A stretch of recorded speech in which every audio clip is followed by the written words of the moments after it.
Assalamualaikum warahmatullahi wabarakatuh.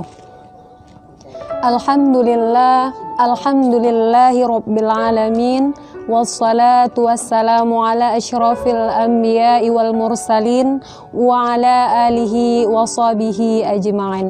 Puji syukur kehadiran Allah subhanahu wa ta'ala yang mana masih memberikan nikmat kesehatan, nikmat kesempatan, nikmatnya iman dan Islam, sehingga kita masih bisa menjalankan ibadah puasa dalam suasana yang sangat bahagia ini.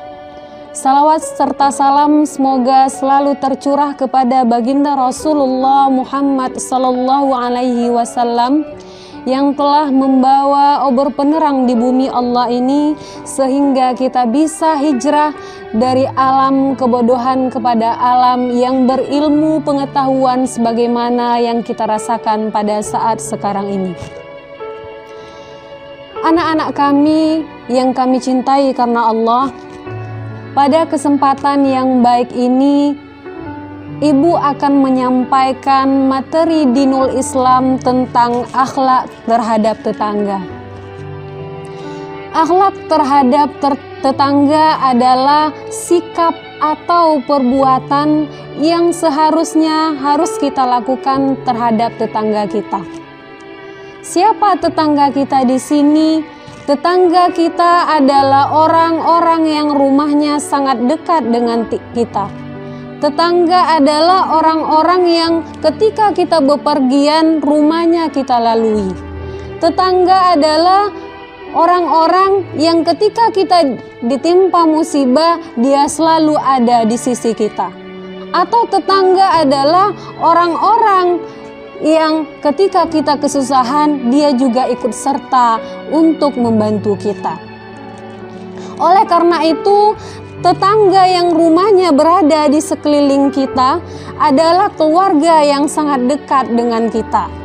Untuk itu, anjuran berbuat baik kepada tetangga menjadi hal yang sangat utama dalam ajaran Islam. Sesuai dengan firman Allah di surah An-Nisa ayat 36 yang artinya, sembahlah Allah dan janganlah kamu mempersekutukannya dengan sesuatu pun. Dan berbuat baiklah kepada orang tuamu, berbuat baiklah kepada kerabatmu, berbuat baiklah kepada anak-anak yatim, yaitu orang-orang miskin, tetangga yang dekat, tetangga yang jauh, dan teman sejawat, ibnu sabil dan hamba sahajamu. Sesungguhnya Allah tidak menyukai orang-orang yang sombong. Berbuat baik terhadap tetangga juga dianjurkan oleh Rasulullah Sallallahu Alaihi Wasallam, di mana diriwayatkan dari Abu Hurairah radhiyallahu anhu, "Man kana yu'minu billahi wal yaumil akhir falyukrim jarah." Barang siapa yang berbuat baik, barang siapa yang beriman kepada Allah dan hari akhir, hendaklah ia memuliakan tetangganya. Anjuran ini sangat dianjurkan oleh Rasulullah karena tetangga merupakan keluarga terdekat yang ada di sekeliling rumah kita. Juga Rasulullah Shallallahu Alaihi Wasallam meriwayatkan, jika Anda memasak masakan kemudian baunya tercium kepada tetangga, maka bagilah tetangga itu walaupun cuma kuahnya saja. Artinya apa? Tetangga adalah orang yang terdekat dengan kita. Jika dia susah, maka bantulah ia. Jika dia sakit, maka jenguklah ia. Ada sebuah kisah yang sangat menarik. Ada seorang ulama yang bernama Imam Hasan Al-Basri. Beliau adalah ulama yang termuka di kota Basrah, Irak. Beliau mempunyai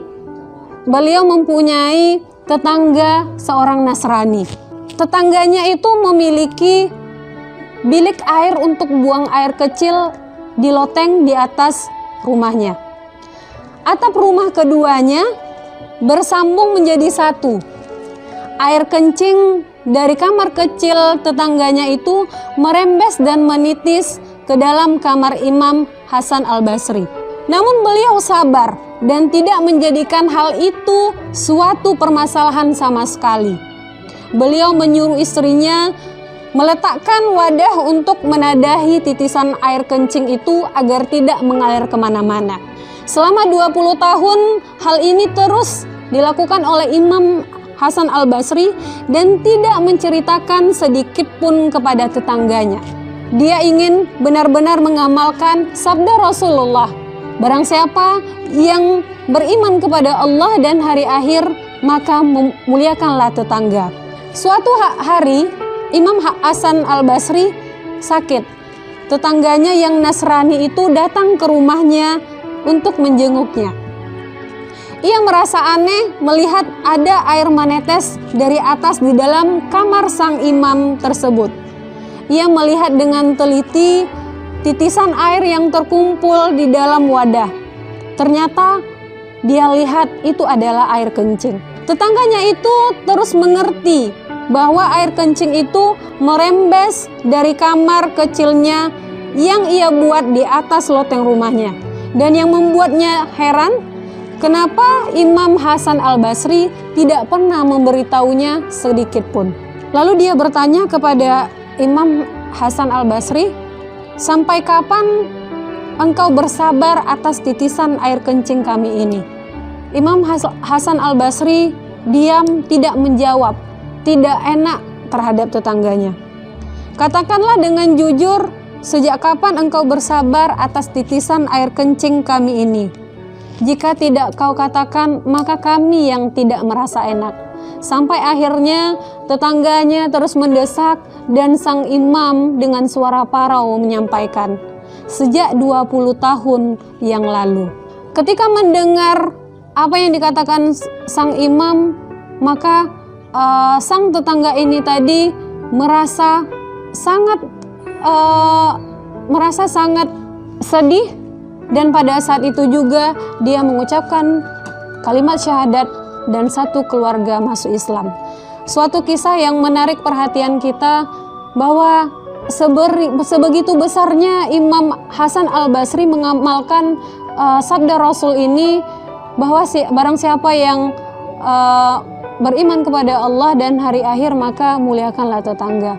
Dan kisah ini menjadikan sebuah nasihat bagi kita untuk tetap menjaga keharmonisan kita dalam hidup bertetangga, kemudian untuk menjadikan kita seseorang yang berbesar hati terhadap tetangga apabila kita disakiti, bersabar ketika disakiti, kemudian saling membantu, saling memperhatikan. Apalagi di masa-masa corona ini, kita tahu bahwa perekonomian juga semakin berkurang, sehingga penting bagi kita untuk memperhatikan sekeliling kita, mana yang butuh bantuan, atau kita dengan ikhlas langsung menanyakan kepada tetangga-tetangga kita apa yang mereka butuhkan, atau ketika mereka sakit kita berikan obat, atau ketika mereka kesusahan kita bersedia untuk membantu.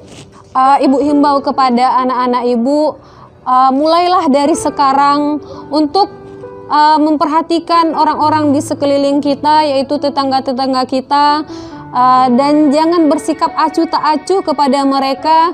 Kita hidup bermasyarakat, kita butuh orang lain membutuhkan kita. Sama-sama kita melihat bahwa hidup saling tolong-menolong adalah sesuatu hal yang akan membuat kita merasa lebih tenang. Anak-anak ibu yang ibu cintai karena Allah, ada beberapa ragam akhlak kepada tetangga. Yang pertama, menghormati. Kita selaku bertetangga ini harus saling menghormati satu sama lain. Kemudian yang kedua, menyapa saat bertemu dengan ramah, kemudian berkata lemah lembut dan sopan, kemudian bermuka ceria di hadapannya. Kemudian yang kelima, bersedekah kepada tetangga apabila mereka membutuhkannya. Yang keenam, menasehati dalam kebenaran. Yang ketujuh, memenuhi undangannya. Yang kedelapan, menyampaikan selamat atas capaiannya. Kemudian menyampaikan suka duka atas musibah yang dialaminya. Kemudian menjaga rumahnya ketika dia bepergian. Menjaga nama baiknya, membesuknya ketika sakit, menyelenggarakan jenazahnya bila ia meninggal, lapang dada terhadapnya, tidak tamak terhadap apa yang dimiliki oleh tetangga kita, kemudian menahan diri untuk menyakitinya dan bersabar bila disakiti. Mungkin itu saja yang dapat Ibu sampaikan tentang akhlak terhadap tetangga. Semoga kita sama-sama bisa berlaku baik, berbuat baik terhadap tetangga-tetangga di sekeliling kita. Ibu akhiri dengan mengucapkan wabillahi taufik wal hidayah. Assalamualaikum warahmatullahi wabarakatuh.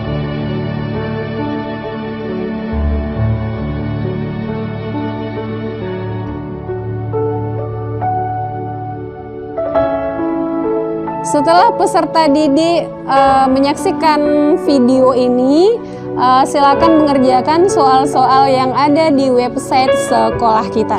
Terima kasih.